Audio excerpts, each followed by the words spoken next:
To the Core Connection. I'm Mira Rubin here with you on Enlightened World Network. And today's topic is values and living in alignment with our values. The thing is, how do we do that when we don't even know what our values are? And we may have a vague sense of what our values are, but I think discovering what our values are is often quite a surprise to people, to recognize what is so important and to bring that into conscious awareness. And then from that place to use those values to move forward into our expression of life and the way that we interact with ourselves, our own lives, and others. So it should be a fun conversation. Good morning, Rosalind. Welcome. So good to have you here with us this morning. Welcome to everybody else who's joining us. And before we get started talking about values, let's take a couple minutes to get present. So let's take a deep breath in through your nose and hold it. And imagine clean, crisp oxygen flooding your lungs, flowing into your bloodstream, nourishing all your cells, all your organs, bringing vital life energy to your body and being. And as you exhale, exhale any tension, stress, negativity, fatigue. And now let's take another deep breath in through your nose and hold it. This time, imagine brilliant, bright light lighting you up from the inside out, illuminating, electrifying, and energizing all your molecules, all your electrons, creating a brilliant beam of light and energy from your heart out into the world. And as you exhale, exhale any remaining tension, stress, negativity, fatigue. And now let's press our palms together. Vigorously rub your hands together to feel the friction, the temperature, the pressure, the motion, the tickling and tingling when you stop, and allow all those sensations to bring you present right here, right now, into this remarkable physical form that enables us to experience life. Welcome, welcome, welcome. So, values. It's really interesting. Lately, I hadn't recognized it in this context, but what I am seeing in this moment is that I've had several occasions to come into conscious alignment with my values. And these aren't even like the top values that I would say are the foundation of my being, although maybe I need to amend that list of values in light of this new awareness. So I've had a couple situations lately that tried my patience and where I was experiencing great frustration and anger, just outright anger. Let's just name it for what it is, right? So I was angry and frustrated and kind of feeling bullied and all kinds of other feelings in this particular situation. And from my history, and I'm telling my story because I'm thinking maybe you can relate to it. So in my household growing up, when it was sort of a fight, defend yourself kind of environment, not physically, but verbally. There was a lot of hollering. It was like a lot of defensiveness and counterattack. So feeling attacked, counterattack, and the lash out to protect yourself kind of thing. So one of my values, and it's funny because I kind of recoiled from this or recognizing that it was a value. I don't know why. I guess because it was so kindness. Because sometimes I think that people, I don't know, true confession, I guess I had kindness associated in some way with weakness. But it's possible. So in the situation, when one feels attacked, when I felt attacked, there's an intent, a desire to lash out, and walking the line of being direct, being clear, and lashing out, being honest and clear and not lashing out is a kindness. I think. I mean, maybe it's driven by kindness. Maybe it's driven by I don't know, a matter of factness, but or honesty. I don't know. It's interesting to be looking at, well, what are the things that drive us? So I made a conscious and deliberate decision to not make any kind of personal attack, on a person, just on saying, this is what has happened, this is what the situation is, and knowing that there would be an opportunity potentially to cut somebody to ribbons and not taking that opportunity. I don't know if that's kindness or if that's restraint or whatever it is, but it's gotten me to thinking more about values and living in accordance with our values, even though there might be a temptation to attack, to find a place of restraint around that, even though it might have been legitimate to attack, even, or many people would consider it legitimate to attack. Perhaps for me to be recognizing that defending and attacking are not necessarily the same thing. Or standing up for oneself and attacking are not the same thing. Anyway, the point is that we get opportunities all the time to live in alignment or out of alignment with our values. The problem is, if there's a problem, or the challenge is, that we often don't know what our values are until they've been breached, because we don't engage in a conscious and deliberate process to bring our values conscious. So we live life kind of in this state of really not knowing ourselves, and then getting surprised by our reactions or by our behavior sometimes, because we don't have the kind of the North Star of our values and recognizing what they are. When we do like we get to choose all the time. We get to choose our behavior. Yes, we can like fall into reactivity because of past patterns, but the more conscious we are, the more consciously aware we are of our values, of the things that motivate us, of the things that trigger us, the more we can step into the opportunity to choose. And to choose to respond rather than react. Like what I noticed was I had a knee-jerk reaction before there was a confrontation. I had a knee-jerk reaction to attack.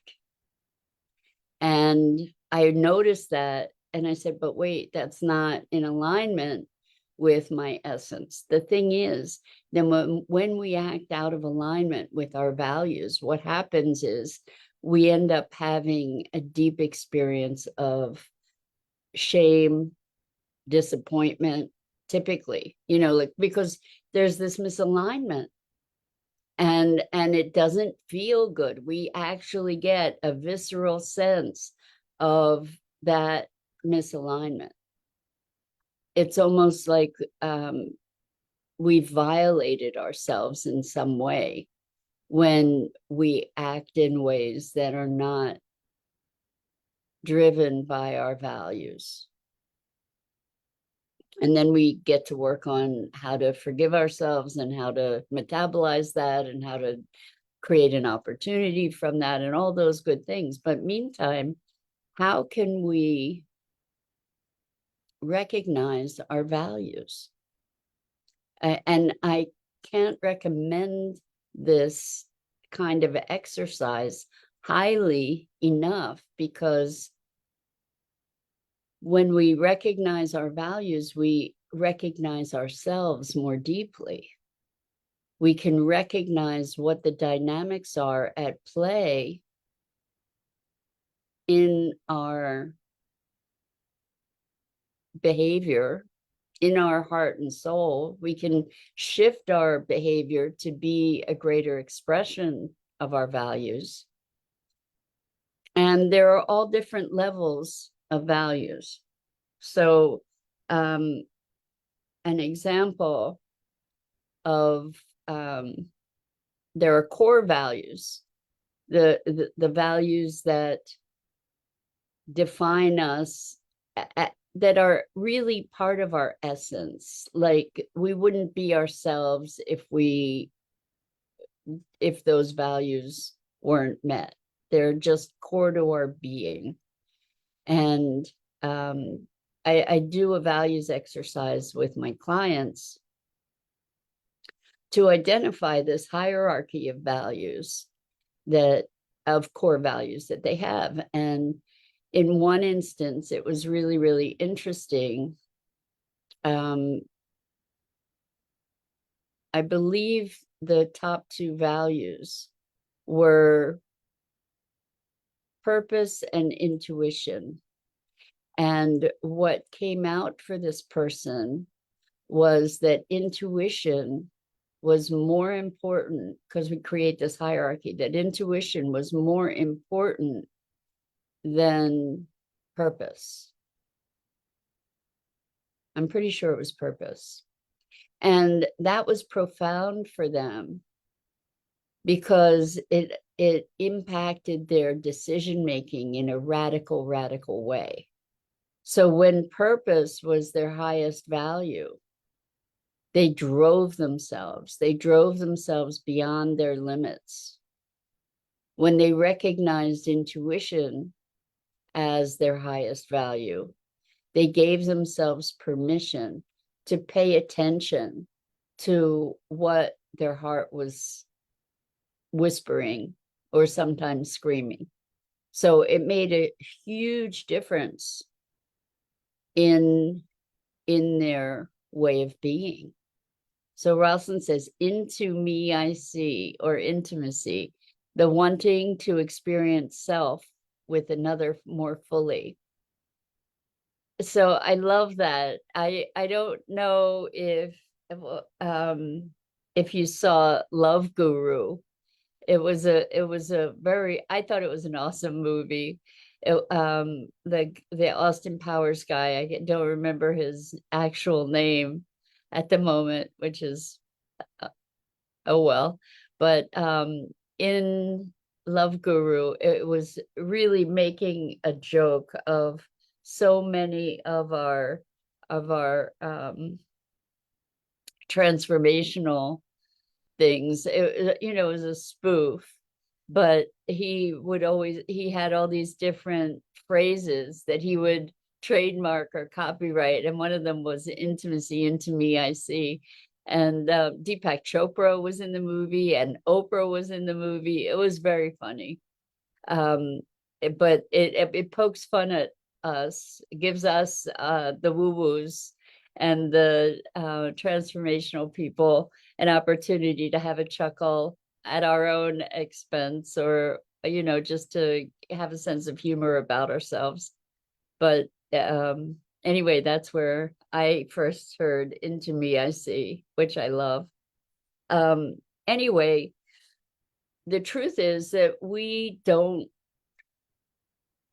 as a culture, we don't have ways to understand ourselves more deeply that help us to recognize who we are and our values. It's important to recognize our values. So for me, like, the top value is consciousness and awareness and being in alignment with that expansion and growth and awakening.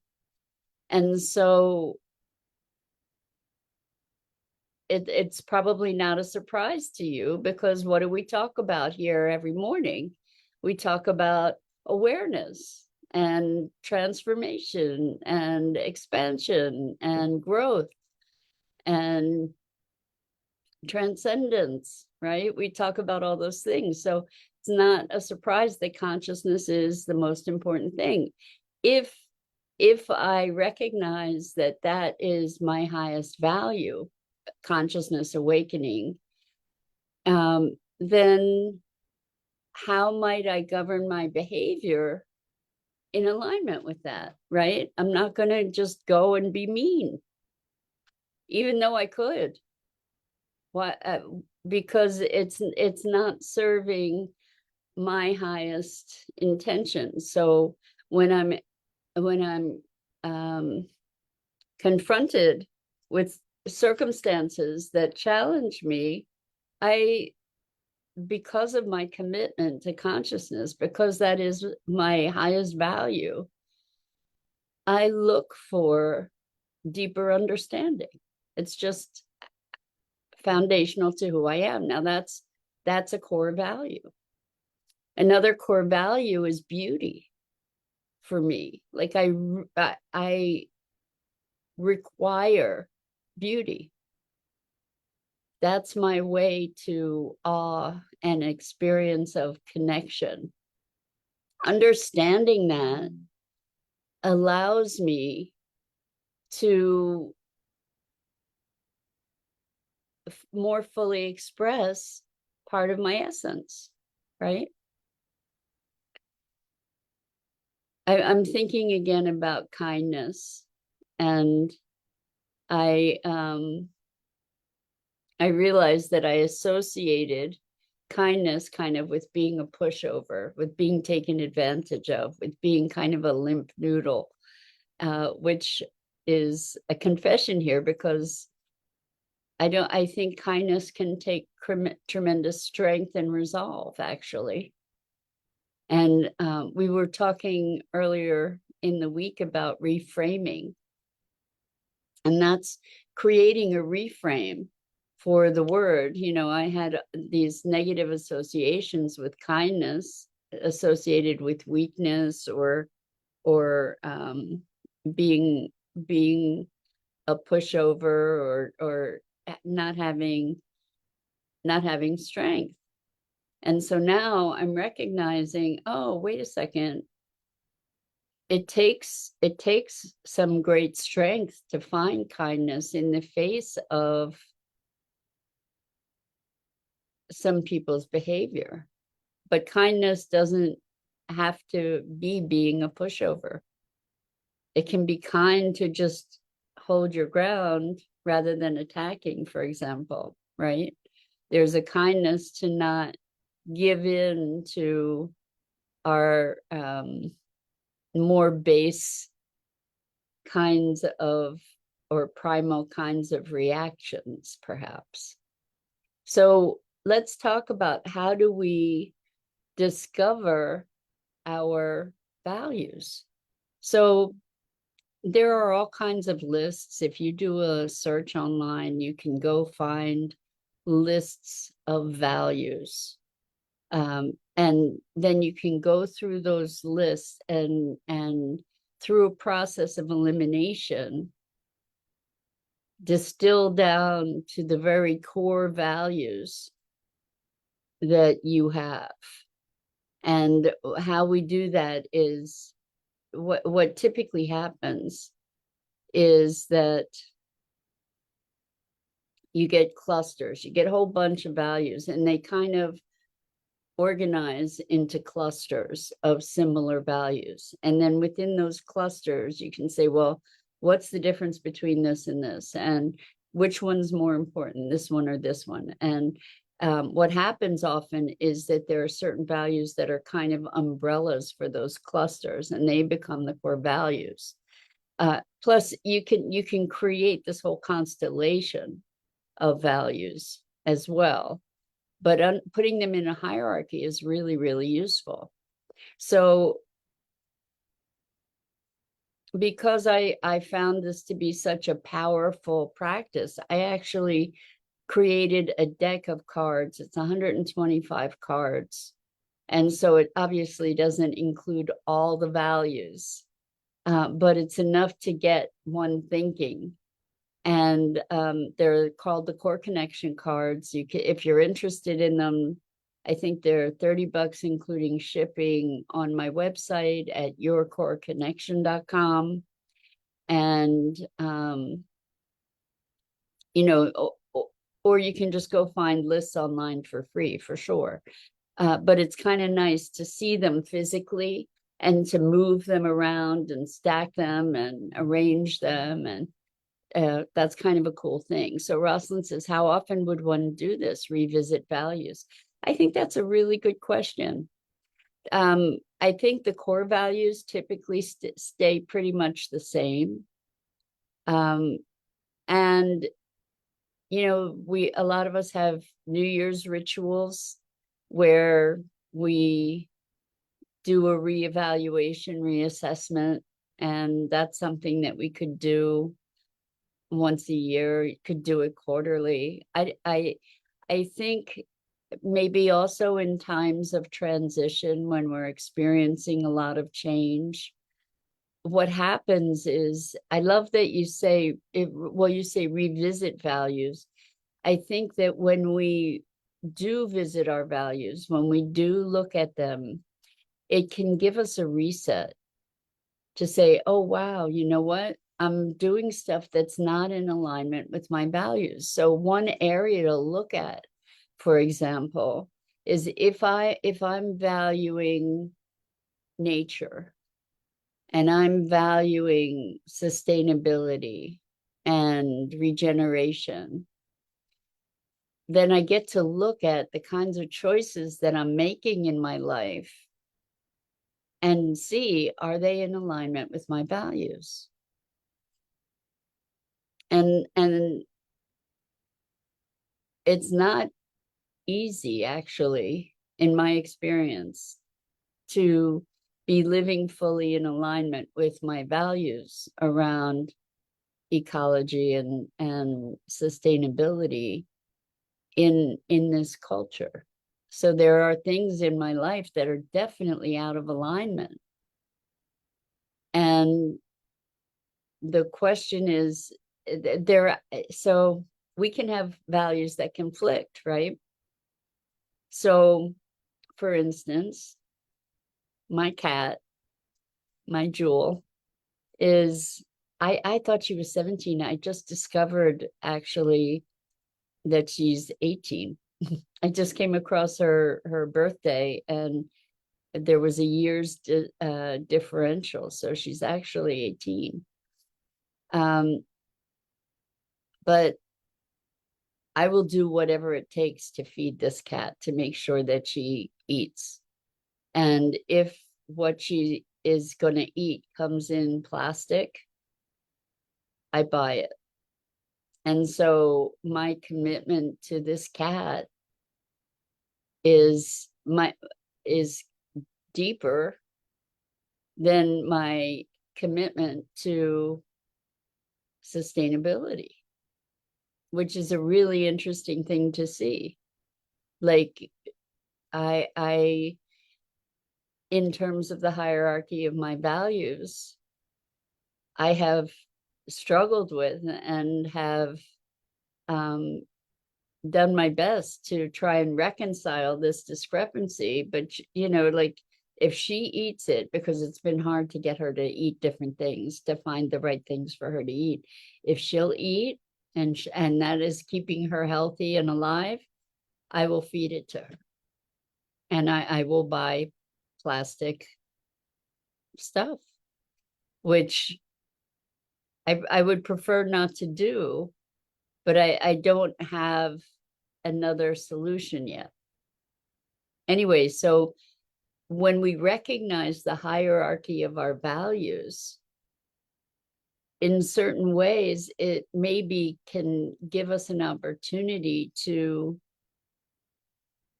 accept certain choices that we make, or to revisit choices that we make.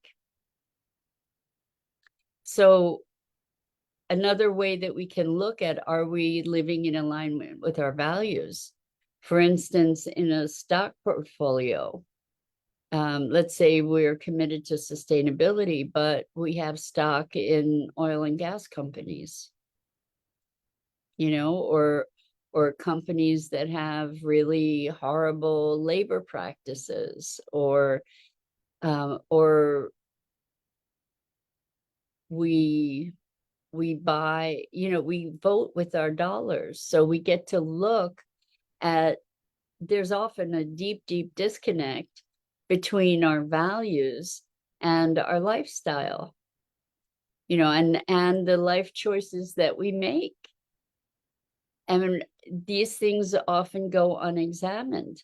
Examining them is not always the most pleasant thing, because we find these dissonances that we then get to choose how we're going to reconcile or not reconcile, and to make our lives more consciously deliberate.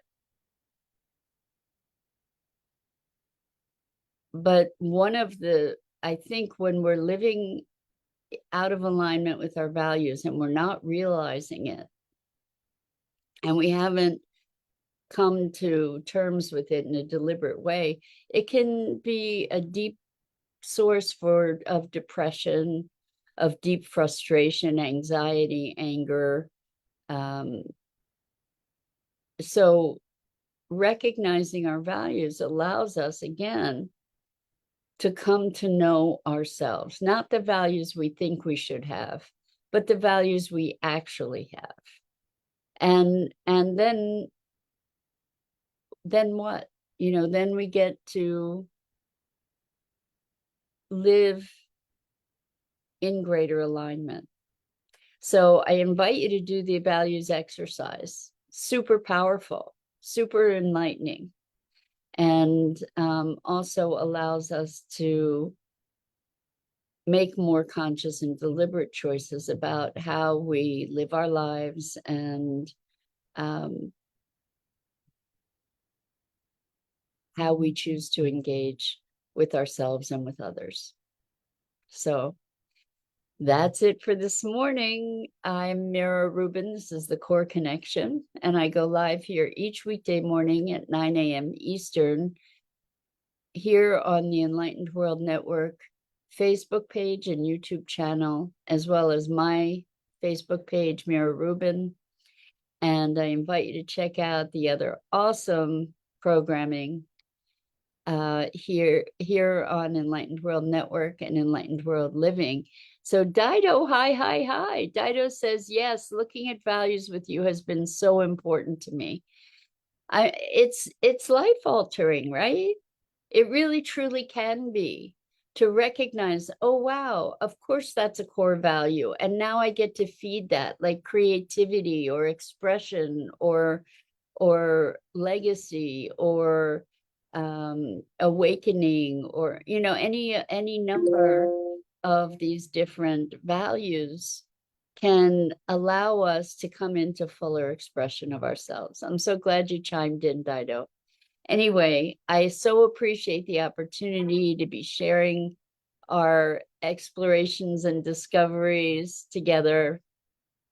and to be broadening our awareness and our consciousness. So until next time, so much love to you.